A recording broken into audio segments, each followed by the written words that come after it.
하게 시작하겠습니다. 오늘 뉴스 속보 때문에 새벽 정신이 없었습니다. 네. 다행히 미국과 이란이 이제 휴전에 합의해서 이제 종전을 가기 위한 사전 단계라 상당히 의미 있는 휴전 속보가 나와서 돌직구쇼에서 아침에 이렇게 가장 발빠르고 정확하게 취재해서 보도하는 프로그램은 진짜 저희밖에 없어요, 여러분. 그래서 이렇게 많이들 봐주시고 네. 감사합니다. 그래서 오늘도 정신없다 보니까 이 라방, 우리 또 더 라방에 지금부터 또 집중을 해야 됩니다. 네. 그래서 오늘의 토크 주제 바로 공개하겠습니다. 박상용 고발 시나리오라는 주제로 오늘 좀 토크를 해보겠습니다. 국정조사 직전에 무조건 고발 시나리오를 들었다라는 겁니다. 특히 이제 민주당이 박상용 또 고발 검토한다라는 얘기도 나오고 있는데, 사실은 뭐 박 검사를 보면 홀로 1대 한 100?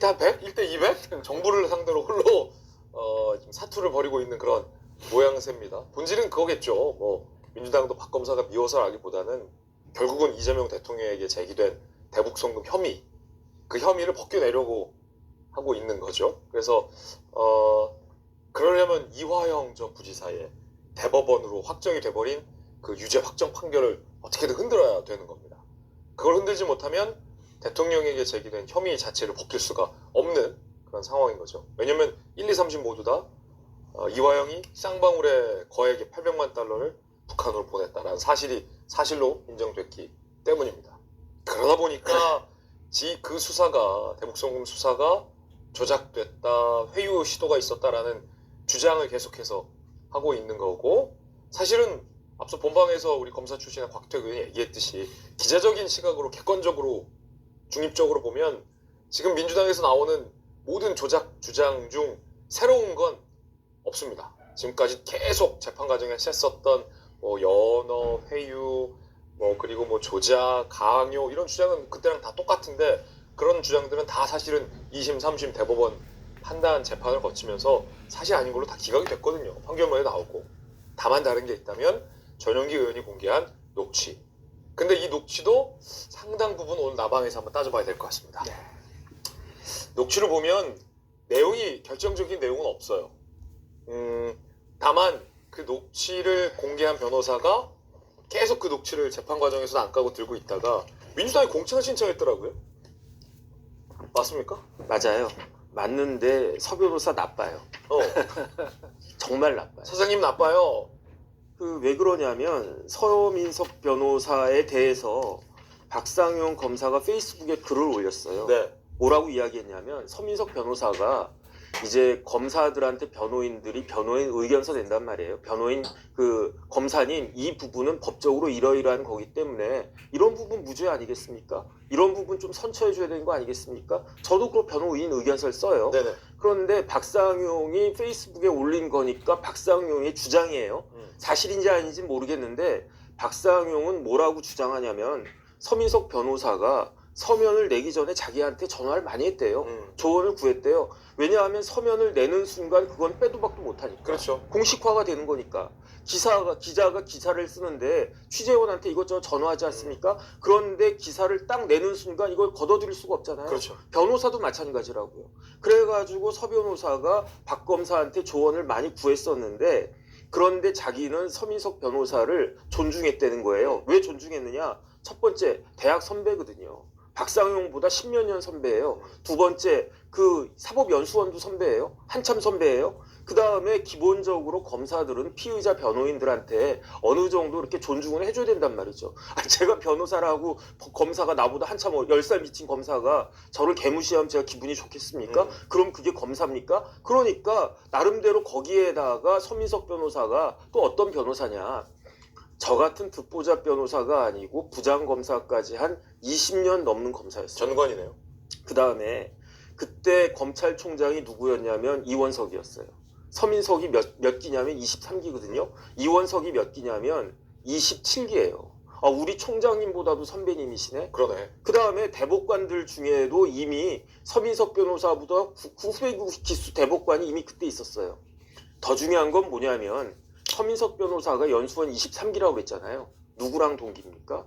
윤석열 대통령하고 동기예요. 그 다음에 이것까지 알았는지 몰랐는지는 뭐 박상용 검사가 이야기 안 하던데 그 서민석 변호사가 신건 국정원장의 사위란 말이에요. 아 그래요. 신건이라고 하면 검찰 입장에서는 거의 뭐 아주 그냥 신화저기까지 않겠지만 최고위직까지 올라갔던 사람 아니겠습니까? 대검 중수부장하고 그리고 난 다음에 국가정보원장까지 했었으니까 검사인데 서울대 법대 선배고 이런 분이니까 서민석에 대해서는 나름대로 그 물어보고 그러면 다 친절하게 아 그래 예. 변호사님 이거 이렇습니다. 제가 그 전화했을 때보다 서민석 변호사 전화했을 때 훨씬 더 공손하지 않았겠습니까? 그런데 그 박상용이 몰랐던 게 있지.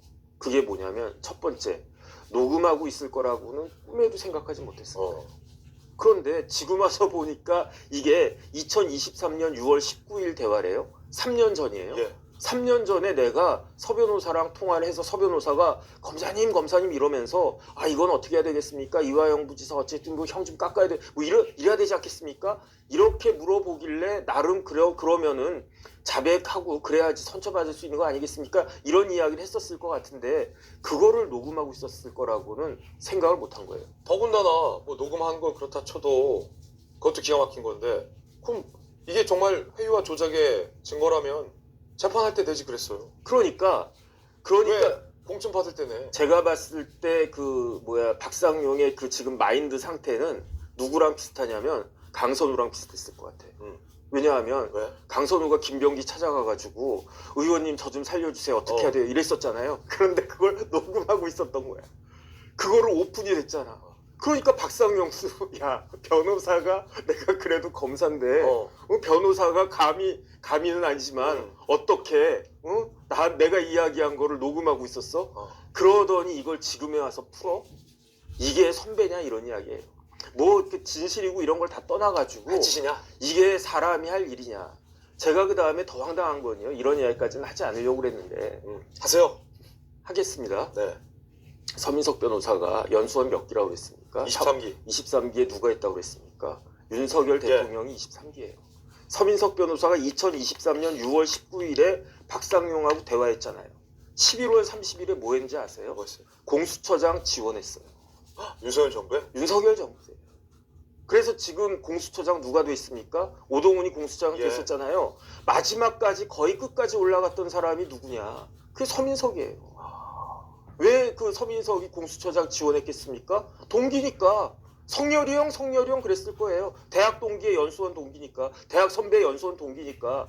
그러니까 성렬이 형이 나 공수처장 시켜주지 않을까 해가지고 김태규 누군지 아시죠? 울산에 이번 출마하는 그 부위원장 했던 김태규, 오동훈 다 판사 출신이에요. 서민석 이런 사람들이 공수처장 후보로 이름을 올렸었는데 그때 안 됐단 말이에요. 그리고 난 다음에 어떻게 했느냐. 올 1월 초에 청주시장 나가겠다라고 했는데 아웃됐잖아요. 왜 아웃됐습니까? 그때 민주당에서 난리가 났었어요. 서민석이 뭐였냐면 정청래 법률특보였다고요. 1월 달인가 임명됐었어요. 그런데 그게 딱 오픈이 되니까 민주당 내부에서 자체적으로 야 어떻게 이재명 대통령님을 공격했던 그 서민석이라고 한 변호사가 어떻게 정청래 대표의 법률특보를 할 수가 있겠느냐. 그래가지고 법률특보 자리 잘렸잖아요. 저는 그래가지고 그때 어떤 생각을 했냐면 그러면 청주시장 그냥 접고 그냥 변호사 잘하겠네. 지금 그 서민석 변호사가 그 로펌을 청주에서 운영하지도 않아요. 서울에 있는 전관들 많이 있는 아주 잘 나가는 그 로펌에서 그러니까 이화영이 거기에다가 사건을 의뢰했겠지. 그럼 변호사 지금 잘하고 계시고 또 앞으로도 잘할 수 있을 것 같은데 능력 있는 변호사인데 무슨 정치를 하겠다라고 하면서 그 다음에 정치 한다라고 해도 어떻게 후배 한참 까마득하게 저기 누구야 그 박상용이 연수원 몇 기냐면요 38기예요 38기 15년 후배라고 15년 후배. 그러면 김진 기자가 나름 그래도 뭐 돌직구 앵커하고 뭐 이런 사람인데 자기보다 15년 후배 까마득한 후배 기자하고 하는 거 녹음하고 그러면서 그거 자기 일 갖다 하기 위해서 이렇게 막 푼다. 이러면 그게 기자겠습니까? 저는요 서민석 변호사가 박상용이 뭐고 다 떠나가지고 너무 이거는 해도 인간적으로 너무한 거 아닌가? 그러지 마세요. 뭐 먹고 살만하고 그 다음에 장인어른도 신건이고 그 다음에 동서가 재벌그룹 회장이에요. 그래요? 오너예요 오너. 신건 신건 전 국정원장이 돌아가셨는데 사위가 3명 있는데 한 명은 의사, 한 명은 잘 나가는 부장검사, 그 다음에 한 명은 재벌그룹 회장이에요. 아 그러면 뭐 이 정도면 됐지 뭘 더 바라려고. 뭐 청주시장이 이렇게 대단한가? 아 충청북도 도지사도 아니고. 아유 제가 낯뜨겁고 제가 부끄럽고요. 대단한 집안이네요. 제가 박상용 만나면 차라리 제가 그 사과하고 싶어요. 아 내가 그냥 선배인데 뭐 못난 선배지만 더 못난 후배 그 대신해서 내가 사과하겠다. 그러고 싶어요 진짜. 솔직한 제 심정입니다. 우리만 수저거 봐. 그러니까요. 우리만 수저거 봐. 네. 왜 이렇게 빵빵해요 집안들이 다. 다들. 네. 화이팅! 네. 여선홍 성춘 화이팅! 네. 아이 너무 잘 나가네. 청주시장 공천 받았어요 그럼 그분? 그거 아직 뭐 아직 이야기가 없는 것 경선 같은데요. 중이에요? 네. 그렇구나. 야 여선홍 화이팅! 저도 이번에 처음 알았네요. 네. 손 변호사에 대해서. 그러니까 네. 이게 대단한 집안이에요. 법조인들이 잘 나가는. 법조인이 잘 나가네. 네. 네. 아, 잘 못 나간 사람도 있어. 아이 갑자기 톡하게 싫어지네. 저렇게 잘 나가는 사람 얘기니까. 아이 그렇구나. 아이 뭐 그렇다고 합니다. 네. 그래도 그만할까?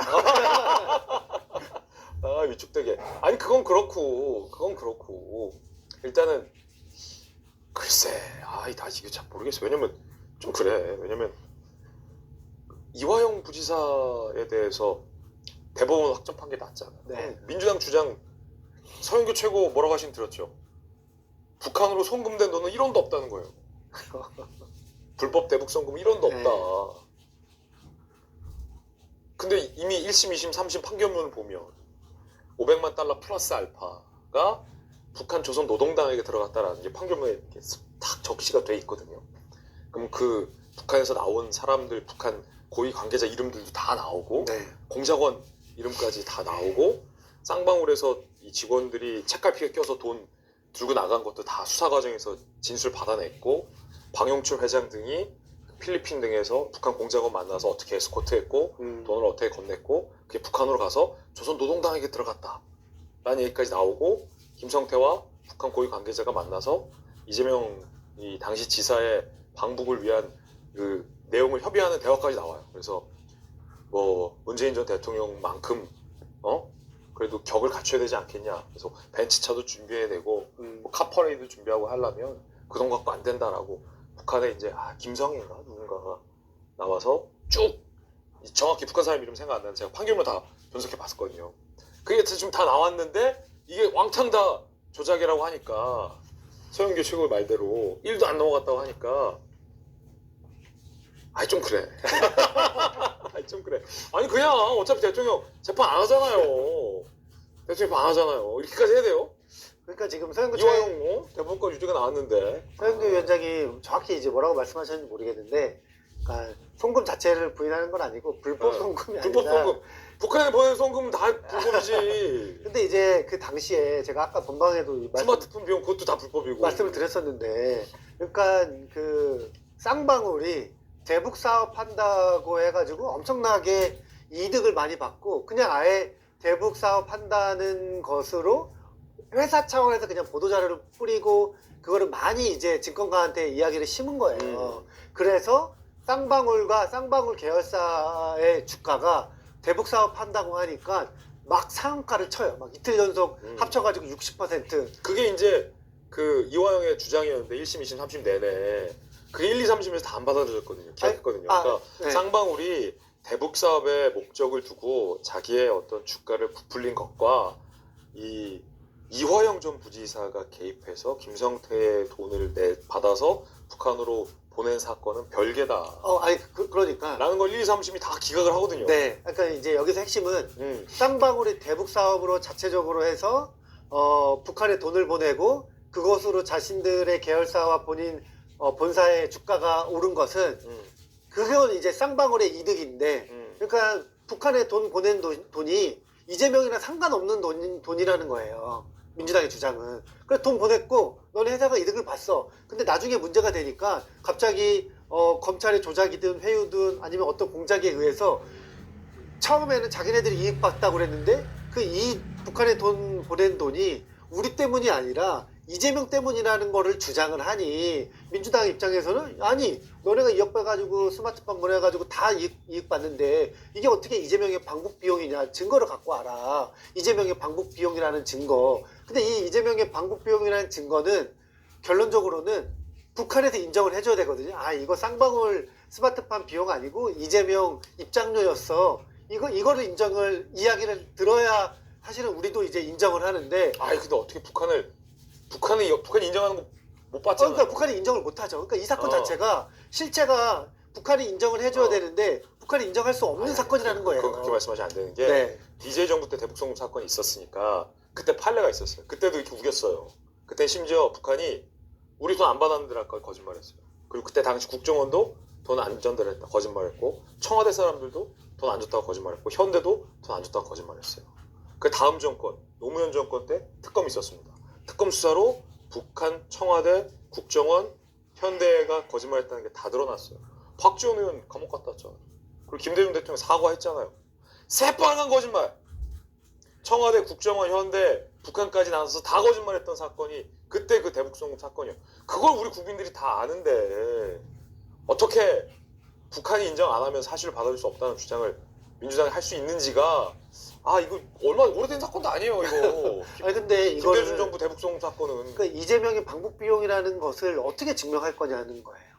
티켓이 있는 것도 아니고 이재명한테 티켓을 끊어준 것도 아니고 있죠. 방북 입장료를. 이 재판 과정을 보면 네. 물론 그걸 이재명 도지사가 인지했느냐 안 했느냐는 지시했느냐 안 했느냐는 판단할 수 없어요. 그게 이제 이재명 대통령 재판 멈춰진 재판이고 그 비용이 당시 경기도지사의 방북 비용이다라는 것은 수사와 재판으로 다 증명이 됐다는 거예요. 첫 번째 제가 이거 판결문 분석했잖아요. 형이 해야 될 거 내가 하면 안 되는데. 나를 먹어야지. 이거 꽉TV에다 올려놨어요. 네. 꽉TV에 올렸어요. 첫 번째 당시 이화영 부지사의 진술이 있었습니다. 진술이 있었고 당시 이제 북측 관계자와 만나서 왜냐면 이화영만 간 게 아니었어요. 쌍방울만 간 게 아니었어요. 그리고 그 500만 달러라는 것도 경기도가 북한과 스마트팜 사업을 추진하고 싶은 그 비용이 경기도 의회에서 막히니까 대북 제재 때문에 당연히 막히죠. 그러니까 그걸 쌍방울이 대납해 준 거예요. 쌍방울이 한 스마트팜 사업이 아닙니다, 여러분. 경기도가 하고 싶었던 사업이니까 그 비용 자체도 경기도가 무관한 돈이 아닌 거예요. 이건 법원으로 다 인정된 거예요. 스마트 비용 대우도 거기에 플러스 300만 달러를 도지사의 방북 비용으로 북한과 쌍방울이 오고 갔다라는 게 그 방용철 회장, 그다음에 북한과 쌍방울을 다리 놔준 중간 관계자들, 그리고 쌍방울 직원들, 김성태 회장, 그리고 초기 이화영 전 부지사의 진술까지 다 진술적인 정황 정보들이 많았다는 거죠. 거기에서 확인이 안 된 건 두 가지예요. 북한의 입장과 이재명 도지사가 알았느냐 몰랐느냐. 이게 정말 진실을 규명할 수 없는 단계였고 수사가 정말 안 됐다면 1심, 2심, 3심이 그 비용은 방북 비용이다라는 사실을 인정하지 않았겠죠. 이화영 사건에서. 근데 1, 2, 3심 모두가 다 그 비용 300만 달러는 방북 비용이 맞다라고 지금 인정을 한 상황이잖아. 아니 그게 이제 궁금한 게 이재명의 방북 비용이 맞다는 걸 인정했다고요? 1, 이하영 2심에서 재판에서? 1, 2심에서 인정됐어요. 그러면은 만약 인정했다고 하면은 이재명 지사가 연관성이 확인이 된 거네요? 방북 비용이 인정됐는데 다만 네. 그걸 문제가 남은 거죠. 당시 경기도지사가 알았느냐 몰랐느냐. 그게 이재명 대통령의 남아있는 재판의 쟁점이에요. 그러니까 그 법원 그 이하영 재판에서 방북 비용은 비용이 확인됐고 음. 방북 비용을 재판부가 인정했는데 그렇죠. 이제 밑에서 알아서 그냥 그렇죠. 쌍방울이 했는지 했다라는 게 이재명 지사가 당시 이제 알았는지. 이재명 지사 측 주장이었죠. 제가 한마디만 더 하면 맞죠? 그러니까 중요한 건 뭐냐면 맞지. 이화영 지사가 보고했는지 안 보고했는지가 중요한 그렇지. 거예요. 그래서 박상용이 중요한 거예요. 왜냐하면 이화영이 처음에는 부인하다가 그러다가 2023년 이때쯤에 6월쯤에 그즈음 해가지고 뭘 했냐면은 그 인정을 했거든요. 보고했다고 이야기를 했거든요. 그리고 난 다음에 어떤 일이 있었느냐, 부부싸움이 있었다고요. 그리고 난 다음에 이화영이 정신 차려가지고 다시 부인을 했어요. 그런데 이미 보고했다라고 말을 딱 뱉어놨으니까 이걸 주워 담아야 되잖아. 그러니까 연어도 나오고 박상용도 나오고 그러는 거예요. 그런데 누가 민주당에서는요 누구를 의심하느냐, 서민석을 의심하는 거예요. 왜냐하면 서민석이 이화영의 마음을 막 누그러뜨려 가지고 어쨌든 서민석 입장에서는 수임료 많이 받았대요. 수임료를 상당히 많이 받았대요. 몇 억 받은 것 같아요. 그러면은 돈값을 해야 되니까 그러니까 어떻게든 돈값 하려고 하면 첫 번째는 무죄를 받아야 되는데 무죄는 안 되니까 그럼 유죄를 받더라도 형을 확 깎아야 되는데 그럼 내가 다 온팡 뒤집었으면 형이 높아질 거니까 그러니까 자백하고 그 다음에 자기의 형을 낮춰라 이런 이야기가 나오니까 그때 그렇게 난리가 나가지고 결국 어떻게 됐습니까? 서민석 변호사 잘렸어요. 그 와이프가 이화영 부지사 와이프가 잘렸어요.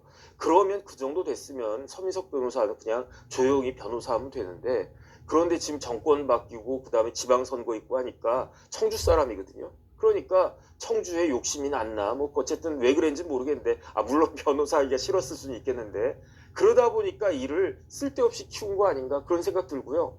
그 다음에 요즘 그 왔다 갔다 하는 그런 동영상이 있어요. 저도 요번에 처음 봤는데 최백은 교수라고 하는 교수 있거든요. 건국대 교수인가 아마 그럴 거예요.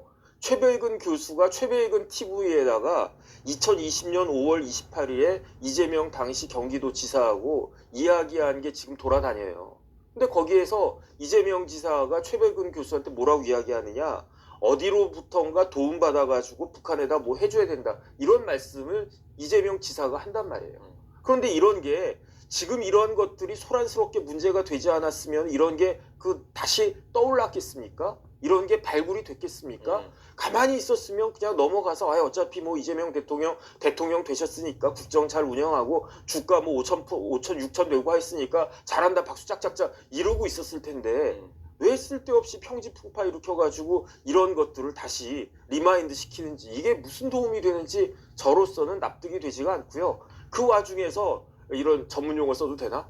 다구리 당하는 사람. 다구리 당하는 게 박상영이야. 박상용이야. 박상영이야. 지금 이진숙이 왜 떴습니까? 이진숙이 방통위원장이라고 떴습니까? 아니에요. 방통위원장 했던 사람들 많아요. 장관 했던 사람들 많아. 체포됐으니까 뜨는 거야. 다구리를 당했으니까 이진숙 떴잖아. 거야. 제가 봤을 때 이렇게 하다가는요. 이진숙보다 더 뜰 사람이 박상용 아닐까? 왜 이렇게 사람을 띄워줍니까? 저는 참 이해가 되지가 않고요. 이 정도 많이 했다. 이 정도 했으면 많이 먹었으니까 이 정도 했으면 그냥 덮고 좀 더 건설적인 그러한 방향을 위해서 얼마나 지금 할 일이 많습니까? 지금 기름값이 막 올라갔다가 이제 다행히 떨어질 것 같고 그러니까 이런 이야기를 좀 건설적인 이야기를 해야지 언제까지 쌍방울입니까? 아이고. 이거 간단해요. 이거 조작이라고 생각하시면 재심 가면 돼요. 이화영 전 변호사, 전 부지사 민주당이 재심 신청하면 됩니다. 근데 딱 한 가지만 더 재심 안 말씀드리고 되면 더 하면 안 돼요. 이제 오늘 힘들어서 말 그만할 건데 누가 지금 제일 곤경에 처해 있느냐? 방용철이에요. 방용철이 항소심에서 증언했잖아요. 그런데 방용철이 항소심에서 뭐라고 증언했냐면요. 내가 리호남하고 위챗으로 연락을 했다. 그 다음에 필리핀 마닐라에서 만났다. 로비에서 만나가지고 김성태 회장 방에 올라갔다. 그때 리호남이 어떤 옷을 입었는가 예컨대 그때 정혁진 변호사가 이런 양복 입고 뭐 이런 자주색 뭐 이거 입고 여기에 뭐 볼펜 하나 꽂고 모자는 안 쓰고 이런 식으로 바지에 티셔츠에 모자 안 쓰고 손가방 하나 들고 있었다. 자세하게 묘사를 했어요. 그리고 난 다음에 돈 어떻게 받아갔느냐 70만 불 일하고 김성태 회장이 그랬는데 거기 캐리어에다가 질질 끌고 70만 불 현금 받아갔다. 이 이야기를 법정에서 증언했단 말이에요. 이거 만약에 리오남이 그런데 국정원에서 지금 이종석 국정원장이 리오남은 그때 필리핀에 없었다는 이야기예요. 저는 이종석 국정원장의 발언은 굉장히 문제가 있다고 봅니다. 그런데 어쨌든 일국의 국정원장이 그렇게 이야기했으니까 그렇다라고 하면 리오남이 만약에 그때 없었다고 치면 뭐가 됩니까? 방용철은 위증죄가 되는 거예요. 그러면 방용철은 이렇게 이야기했겠지. 내가 리오남인 줄 알았는데 리오남이 아니라 3호남이네. 뭐 5호남이네. 이렇다라고 딱 이야기하면 중요한 건 리오남이냐 5호남이냐가 중요한 게 아니잖아요. 중요한 거는 쌍방울로부터 북한 사람한테 돈이 갔느냐 안 갔느냐가 중요한 거잖아요. 방용철이 그러면은 난 분명히 봤습니다. 근데 그 사람이 리오남인 줄 알았는데 김진인 줄 알고 잘생겼다 그런 줄 알았대. 알고 봤더니 정혁진이더라. 그래가지고 이상했더라. 이렇게 말을 바꾸면 도로묵 되는 거예요. 리오남은 제가 북한을 오랫동안 취재해서 알지만 황정민 씨가 주연한 영화 공작에도 등장해요. 실제 인물입니다. 리오남은 여권이 10개가 넘게 많고 북한 공작원, 고위급 공작원이 그렇듯 가명이 굉장히 많습니다. 자신 친분도 많고 명함도 되게 많아요. 쌍방울은 그때 당시 리오남이 아니라 리명운으로 알고 있었어요. 그러니까 지금 이종석 국정원장이 하는 게 리호남이라는 실명, 그 실명인지도 몰라요. 이 박혀 있는 여권이 찍혀 있는 출입국 기록이 필리핀에 없더라는 건데. 아이, 왜 그러세요, 이종석 원장님? 진짜. DJ 정부 때도 국정원이 그렇게 국민들 상대로 기만하고 거짓말했잖아요. 그런데 드러난 진실은 뭡니까? 국정원이 환전해서 북한에 직접 돈 준 사실이 다 드러나지 않았습니까? 아, 나 더 얘기하면 안 돼. 아니, 너무 전문가시니까 제가 별로 이 반박이 불가하네. 더 얘기하면 안 돼요. 그냥 혼자 하라고 그래. 진짜. 나 더 얘기하면 안 돼. 북한 문제는 진짜 제일 잘하시니까. 패널을 해야 돼, 그러면. 아, 이거 왜 그러세요, 진짜. 그 아니, 근데 이제- 국정원장이 단언하면 안 아, 됩니다, 그거. 진짜로. 그렇구나. 근데 이제 제가 원래 생각은 뭐였냐면은 어쨌든 이 검찰 측에서 뭐 그 당시에 이제 막 이게 진실은 뭐 지금인데 그 당시에 검찰은 국정원이 가지고 있는 여러 가지 이 대북 첩보 보고서 관련 중에 어쨌든 그 리오남인지 누구든지 어째 그 당시에는 리오남이라고 특정을 했었는데 그 사람한테 돈 줬다고 이야기를 했으니까 그 사람이 필리핀에 없었다는 어쨌든 국정원의 보고서가 있었는데 이게 그 뭐 사실이 아닐지라도 보고서가 그 당시에 있었다는 거잖아요. 그러니까 여러 개의 대북 관련된 보고서를 원하는 것만 이제 가져간 거예요.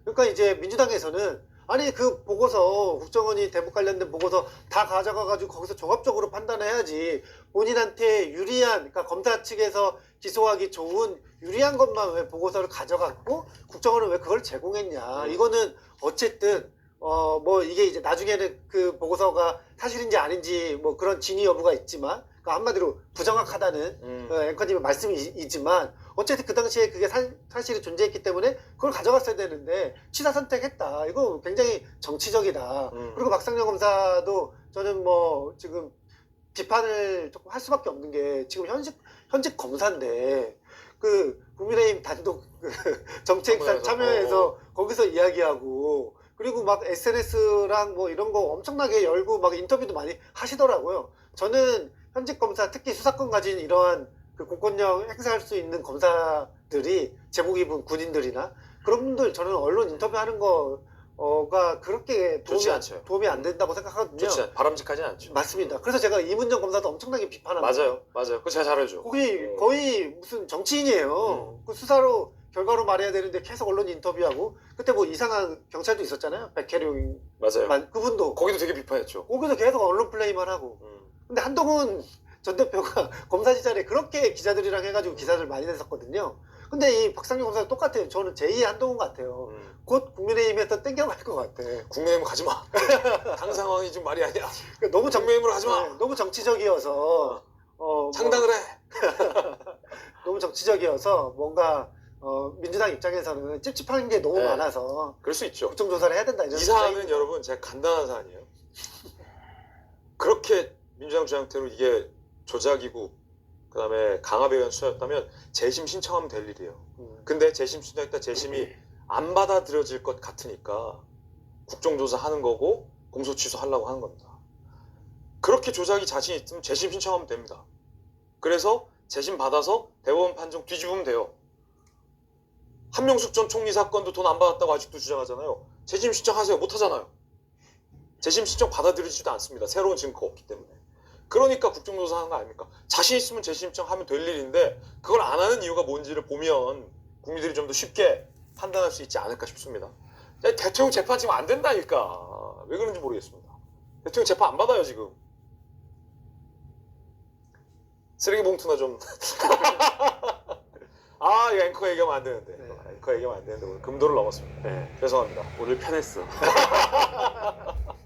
자, 끝으로 두 분의 속마음 카메라 듣겠습니다. 먼저 우리 여선홍 부대변인. 네. 그러니까 박상용 검사는 지금 이제 정치하지 말고 뭔가 이제 검사의 본분으로서 본인이 억울한 점이 있으면 어쨌든 뭐 본인은 편향적이라고 생각을 하겠지만 국회에서 공식적으로 열리는 국정조사에 참여를 해서 거기에서 이야기를 하면 되는데 그런 것들을 안 하고 본인이 원하는 본인한테 이득이 되는 그러한 국민의힘 야당의 정치 행사 가서 발언하고 하는 게 결국에는 이분이 정치적으로 뭔가 편향되어 있다 이렇게 이제 생각할 수밖에 없는 상황입니다. 민주당 입장에서는 어쨌든 이제 박상용 검사의 본인이 무슨 억울하다는 그런 점들을 공식적으로 펼쳤으면 좋겠다 이런 말씀 드리겠습니다. 네. 법전이요. 글쎄요, 일단은 박상용 검사가 처음부터 국힘 가가지고 저렇게 하려고 생각 안 했었을 거예요. 그 다음에 박상용 검사는 뭘 이야기했느냐, 자신의 권리를 찾으려고 했을 뿐이고. 그런데 왜 그러냐, 국회 증언감정법 3조에 보면은 선서 거부할 수 있도록 되어 있어요. 그리고 난 다음에 사망에는, 그게 3조 1항인데 사망에는 어떻게 되어 있느냐, 선서 거부할 수 있는데 왜 선서를 거부하는지 소명하여야 한다, 이렇게 되어 있어요. 그런데 소명하려고 했더니 소명을 못하게 했잖아요. 그러니까 국힘 간 거 아니겠습니까? 그러니까 법에 나와 있는 할 수 있는 것을 왜 그 민주당은 못하게 하고, 법에 반드시 하도록 되어 있는 것도 왜 민주당은 못하게 하느냐. 제가 봤을 때 그게 이상하다고 생각 들고요. 그 다음에 박상용이 2023년에 그때 이화영 조사할 때 강압적으로 수사를 하고 회유했는지는 그건 제가 모르겠어요. 그런데 제가 똑똑히 알겠는 건 뭐냐면은 국회가 박상용을 조사할 때 저게 강압적으로 조사하는 거 아니겠습니까? 그러면 어떻게 되겠는가? 지금 검찰에 대해서 사람들이 뭐라고 이야기합니까? 권한 남용하고 막 그렇기 때문에, 나쁘기 때문에 어떻게 됐습니까? 이제 박상용 검사 아니에요. 이제 6개월 지나면 검사 아니에요. 없어지잖아. 저 사람 지금 이미 수사권도 없어. 아니 뭐 박상용이 수사한다라고 그러면 뭐 누가 무서워하겠습니까? 검찰청이 폐지가 됐어요. 왜 검찰청이 폐지가 됐느냐? 권한 남용했다고 해가지고 국민들한테 밉보여서 폐지되는 거 아니겠습니까? 그런데 국회 이대로 가다가요, 제가 봤을 때 국회도 똑같이 검찰의 전철을 밟을 것이다. 지금 국회의원들 하는 행태가 국민들이 역시 우리가 뽑은 선량이다, 훌륭하네, 대단하네, 그렇습니까? 막 짜증나지 않습니까? 막 나와가지고 막 이렇게 막 소리 지르면 막 돌려보고 싶고 뭐 그러지 않습니까? 국회가 정신 차리지 않으면 저는 진짜로 검찰의 길을 걷지 않을까, 저는 그런 생각 듭니다. 정혁진의 저주. 정혁진의 경고까지 들어봤습니다. 별거 아니에요. 그냥 하는 말이에요, 저희 다. 저희 잘 몰라요. 그냥 하는 말이에요. 저희들은 내일 본방 가라방에서 인사드리겠습니다. 앵커 흥분하면 안 되는데 며칠간 잘 참고 있었는데 오늘 참지 못했어요. 죄송합니다. 잊어주세요. 저희들은 내일 또 찾아뵙겠습니다. 굿투데이, 베러 투모로우. 아는